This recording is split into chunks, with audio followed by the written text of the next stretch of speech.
Hello everyone. Today we are going to start microbiology की first unit 1, जिसके अंदर हम इंट्रोडक्शन पढ़ेंगे माइक्रोबायोलॉजी का, जिसके अंदर हमारे 4 टॉपिक्स इंक्लूड हैं। पहला importance and relevance to nursing, historical perspective, concept and terminologies, principle of microbiology. इसके अंदर सबसे पहले हम देखेंगे इंट्रोडक्शन की माइक्रोबायोलॉजी क्या होता है। Introduction of microbiology. Microbiology is the study of living microorganisms that can be seen only under the microscope. Microscope के अंदर देख सकते होंगे, ठीक है। माइक्रोबायोलॉजी क्या है? Study of living micro organism, study है माइक्रो ऑर्गेनिज्म की जो सिर्फ माइक्रोस्कोप के अंदर देखे जा सकते हैं। अब माइक्रोबायोलॉजी को हम 3 वर्ड्स में डिवाइड कर देते हैं, micro, bio and logy. Micro का मतलब होता है स्मॉल, बायो मतलब लिविंग और लॉजी मतलब study. Study of small living organism या फिर study of micro organism. Microbiology की डेफिनेशन क्या है? Microbiology is a branch of medical science that deals with the microbes और micro organism like bacteria, virus, fungi ETC. Microbiology एक medical science की branch है जिसके अंदर हम किसके साथ डील्स करते हैं? माइक्रोब्स के साथ, माइक्रो ऑर्गेनिज्म के साथ, जैसे कि bacteria, virus, fungi, parasites etc. Next topic है हमारा इम्पोर्टेंस ऑफ माइक्रोबायोलॉजी, जिसके अंदर फर्स्ट है helpful in identification of micro organism such as their classification, general characteristics and morphology. Microbiology किसके लिए हेल्पफुल है? माइक्रो ऑर्गेनिज्म के आइडेंटिफिकेशन के लिए, माइक्रो ऑर्गेनिज्म के आइडेंटिफिकेशन जैसे कि उसके क्लासिफिकेशन के लिए, उसके जनरल कैरेक्टरिस्टिक्स के लिए और उसकी मॉर्फोलॉजी के लिए। Second one, useful in production of antibiotics. Microbiology और किस लिए हेल्पफुल है? Production of antibiotics. Useful in preventing, controlling and treating infectious disease. Microbiology और कैसे हेल्प करती है? डिसीज को प्रिवेंट करने में, डिसीज को कंट्रोल करने में, डिसीज को ट्रीट करने में। Next, helpful in production of vaccine, vaccine के प्रोडक्शन में। Helpful in understanding how disease are caused by micro organism, micro organism के थ्रू कैसे डिसीज हो रही है, ये हम किस में पढ़ते हैं? माइक्रोबायोलॉजी में। Helpful in promoting plant growth and agriculture products, और माइक्रोबायोलॉजी किस लिए इम्पॉर्टेंट है? प्लांट ग्रोथ को प्रमोट करने में और एग्रीकल्चर प्रोडक्ट्स को प्रमोट करने में। Microbiology useful in our daily life such as making curd from the milk. Microbiology का यूज हमारी डेली लाइफ में भी है, जैसे कि दूध से दही का बनना या फिर making curd from the milk. Microbiology के इंपॉर्टेंस पढ़ेंगे, रेलिवेंस टू नर्सिंग, जो हमारे नर्सिंग के लिए इंपॉर्टेंट है। फर्स्ट है अंडरस्टैंडिंग इन्फेक्शियस डिसीज, जिसके अंदर सब पॉइंट है pathogens and disease and epidemiology. Pathogen and disease के अंदर to learn about bacteria, virus, fungi and parasite that causes disease for diagnosing and treating infection. तो इसके अंदर क्या है, हमारे नर्सिंग में क्या यूजफुल है इसका? हम माइक्रोबायोलॉजी में क्या पढ़ते हैं? बैक्टीरिया के बारे में पढ़ते हैं, वायरस के बारे में पढ़ते हैं, फंजाई के बारे में पढ़ते हैं, पैरासाइट्स के बारे में पढ़ते हैं, जो कि हमें क्या कॉज करते हैं? डिसीज, और उनको डायग्नोज करने के लिए, और जो हमें इन बैक्टीरिया, वायरस, फंजाई की वजह से जो इन्फेक्शन हुए हैं उनको ट्रीट करने के लिए। Epidemiology to understand how disease spread and factor that influence transmission, helps in preventing outbreaks and managing patient care during epidemics. Epidemiology मतलब डिसीज कैसे फैल रही है उसकी बॉडी में, कौन कौन से फैक्टर इन्फ्लुएंस कर रहे हैं उसकी, कैसे डिसीज को और बढ़ी जा रही है बॉडी में, ठीक है। और जब वो डिसीज बढ़ रही है उस टाइम पे हम कौन सी पेशेंट केयर दे सकते हैं, हम किस में पढ़ते हैं? माइक्रोबायोलॉजी में। अब हमारा सेकंड है इन्फेक्शन कंट्रोल। इन्फेक्शन कंट्रोल के अंदर फर्स्ट सब पॉइंट है sterilisation and disinfection, essential for preventing hospital acquired infection. Sterilisation और डिसइंफेक्शन किस लिए एसेंशियल है?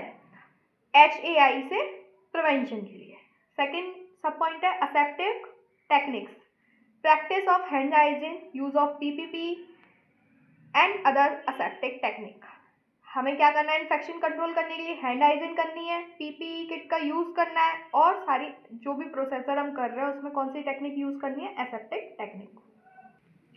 थर्ड है antibiotic stewardship. To learn about the mechanism of antibiotic resistance. Antibiotic stewardship मतलब जो एंटीबायोटिक रेजिस्टेंस हो जाती है ना, हम एक एंटीबायोटिक को रेगुलरली ले रहे हैं, रिपीटली ले रहे हैं, तो हमारी बॉडी क्या करती है, उसको अडेप्ट कर लेती है, ठीक है। वो क्या होता है एंटीबायोटिक रेजिस्टेंस या फिर एंटीबायोटिक स्टेवारशिप। इसके बारे में हम किस में पढ़ते हैं, माइक्रोबायोलॉजी के अंदर। To administer medication correctly and educating patient about their use. ये हमारे लिए क्यों ज़रूरी है, ताकि हम किसी भी मेडिकेशन का एडमिनिस्ट्रेशन अच्छे से करें, करेक्टली करें, और पेशेंट को एजुकेशन दें उस मेडिकेशन के यूज़ के लिए। फोर्थ है laboratory diagnostic. To know correct method for collecting, handling and transporting specimen. Microbiology कैसे हेल्प करती है, हमें कलेक्शन कैसे करना है, हैंडल कैसे करना है, उस स्पेसिमेन को ट्रांसपोर्ट कैसे करना है, ठीक है। To understand microbiological test result to assist in diagnostic conditions and planning appropriate intervention. और किस लिए हेल्पफुल है, जो भी हम डायग्नोस्टिक टेस्ट करते हैं, ठीक है, उसके रिजल्ट को असिस्ट करने के लिए, उसके रिजल्ट को समझने के लिए, और कोई एप्रोप्रिएट प्लानिंग करने के लिए या फिर इंटरवेंशन करने के लिए उसके डिसीज़ के लिए। फिफ्थ और किस लिए यूजफुल है माइक्रोबायोलॉजी नर्सिंग में, पेशेंट एजुकेशन और एडवोकेसी। पहले हमें खुद पता होगा ना, माइक्रोबायोलॉजी के अंदर हम पढ़ेंगे तभी तो पेशेंट को एजुकेशन दे पाएंगे। The educate patient about infection prevention, vaccination and hygiene practice. हम क्या एजुकेशन देंगे पेशेंट को, इन्फेक्शन कैसे रोका जा सकता है, वैक्सीनेशन के बारे में, वैक्सीनेशन के क्या यूजेस हैं, क्या साइड इफ़ेक्ट्स है, हाइजीन प्रैक्टिस मतलब पेशेंट को कैसे हाइजीन मेंटेन करके रखनी है। To advocate for public health measures, और उसके जितने भी पब्लिक हेल्थ मतलब हेल्थ हाइजीन से रिलेटेड जितने भी डिसीजंस होंगे वो उसको हम एडवाइस दे सकते हैं। सिक्स्थ है environmental and occupational safety. To maintain a safe space for patient and staff. हमें जब पता होगा माइक्रोबायोलॉजी के अंदर हम पढ़ेंगे माइक्रोब्स के बारे में, तो उससे हम क्या कर पाएंगे, एक सेफ स्पेस मेंटेन कर पाएंगे पेशेंट एंड स्टाफ के बीच में। माइक्रोबायोलॉजी के अंदर हम क्या पढ़ते हैं, वायरस बैक्टीरिया। अब हम उसके अंदर ये भी पढ़ेंगे कि वायरस बैक्टीरिया कैसे ट्रांसफ़र हो जाते हैं, पर्सन टू पर्सन कैसे ट्रांसफ़र हो जाते हैं। अब जो कॉन्टैक्ट ट्रांसमिशन है उसको रोकने के लिए हम क्या करेंगे, एक सेफ स्पेस मेंटेन करेंगे, किसके साथ, पेशेंट के साथ और स्टाफ के साथ। उसी को तो हम बोलते हैं HAI, हॉस्पिटल एक्वायर्ड इन्फेक्शन, ठीक है, या फिर नोजोकॉमियल इन्फेक्शन। सेवंथ है हमारा research and evidence based practice, जिसे हम EVP भी बोलते हैं। इसके अंदर हम रिसर्च स्किल्स, माइक्रोबायोलॉजी के अंदर हम क्या पढ़ेंगे, समझेंगे रिसर्च स्किल्स, क्रिटिकल थिंकिंग, हमारे अंदर क्रिटिकल थिंकिंग डेवलप होगी। हमारा नेक्स्ट टॉपिक है history of microbiology. The history of microbiology and it's integration into nursing is a fascinating journey, the evolution of scientific understanding and its application to healthcare practice। जो microbiology की history है और इसके nursing में एक fascinating journey रही है। Evolution of scientific understanding मतलब जैसे जैसे साइंटिस्ट आते गए वो अपनी अपनी थ्योरी देते गए, अपने अपने वर्ड्स देते गए, किसके लिए, हेल्थ केयर प्रैक्टिस के लिए। तो हम सबसे पहले पढ़ेंगे first scientist Antonie van Leeuwenhoek, known as the father of microbiology. Antonie van Leeuwenhoek को क्या बोला जाता है, father of microbiology. He was the first to observe and describe micro organism using a microscope and were called as animalcules. Antonie van Leeuwenhoek first थे जिन्होंने micro organism को microscope के अंदर देखा था, और माइक्रो ऑर्गेनिज्म को उस टाइम क्या बोला था, एनिमलक्यूल्स।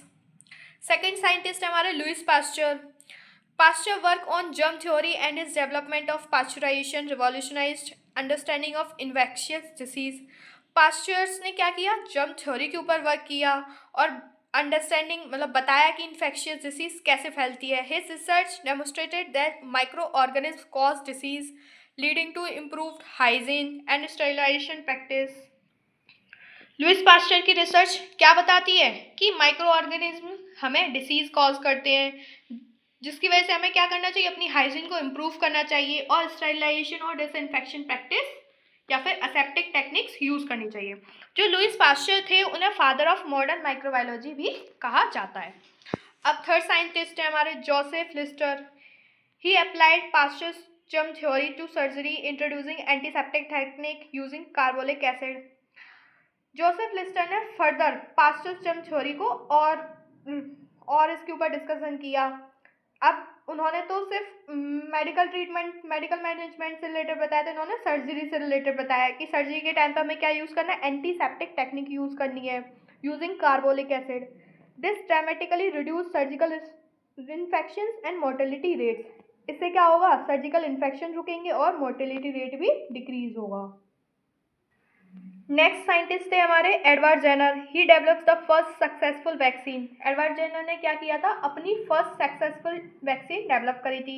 इन 1796 conducted his famous experiment by inoculating an 8-year-old boy James Phillips with material taken from cowpox source on a milkmaid Sarah milk.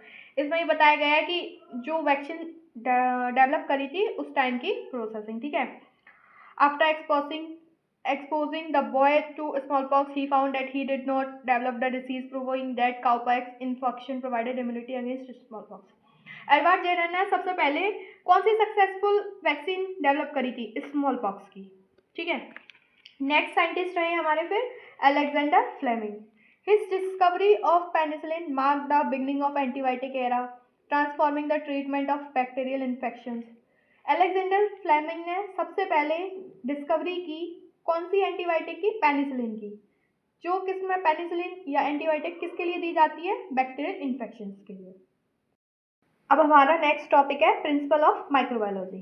First, microbial structure and function, जिसके अंदर हम सेल के structure और जितने भी बैक्टीरिया, वायरस, फंजाई, इनके cell के structure और इनकी ग्रोथ में क्या क्या रिक्वायरमेंट्स होती है उसके बारे में पढ़ते हैं। पैथोजेनेसिस एंड इन्फेक्शन, पैथोजन को आइडेंटिफिकेशन करते हैं कि कौन सा पैथोजन है, बैक्टीरिया है, वायरस है, फंजाई, और बैक्टीरिया भी कौन सा है, स्ट्रेप्टोकोकस है, स्टेफाइलोकोकस है। इन्फेक्शन प्रोसेस, कैसे इन्फेक्शन हो रहा है उसकी बॉडी में, वायरलेंस फैक्टर्स क्या क्या चेंज ला रहा है, कौन कौन से फैक्टर्स इन्वॉल्व हो रहे हैं उसके चेंजेस में। थर्ड प्रिंसिपल है host microbe interaction, normal flora क्या है और उसका इम्यून कैसे रेस्पॉन्स कर रहा है। Fourth principle of asepsis and sterilization, aseptic techniques use करनी है, sterilisation and infection method use करने हैं, इन्फेक्शन को कंट्रोल में रखना है। Fifth anti microbial therapy, anti microbial therapy कैसे देनी है, एंटीबायोटिक्स देनी है, एंटीबायोटिक रेजिस्टेंस हो तब क्या करना है, antiviral, anti fungal, anti parasitics agents, ये सब थेरेपी के अंदर आता है। सिक्स्थ प्रिंसिपल है हमारा माइक्रोबायोलॉजी का डायग्नोस्टिक माइक्रोबायोलॉजी। इसके अंदर क्या है, हम डायग्नोस करते हैं किसी डिसीज़ को कि कौन से पैथोजन से हमें डिसीज़ हुई है। स्पेसिमेन कलेक्शन, स्पेसिमेन को कलेक्ट कैसे करना है, बेस्ट मेथड क्या है उसका, हैंडल कैसे करना है, फिर लेबोरेटरी टेस्टिंग। सेवन्थ है epidemiology and public health, disease surveillance, outbreak investigations, vaccinations, ये सब कुछ पब्लिक हेल्थ और एपिडेमियोलॉजी में आएगा। एट्थ प्रिंसिपल कौन सा हमारा, पेशेंट एजुकेशन एंड एडवोकेसी। इसके अंदर इन्फेक्शन प्रिवेंशन कैसे करना है, एंटीबायोटिक का यूज़ बताना है, पब्लिक हेल्थ मेजर्स बताने हैं।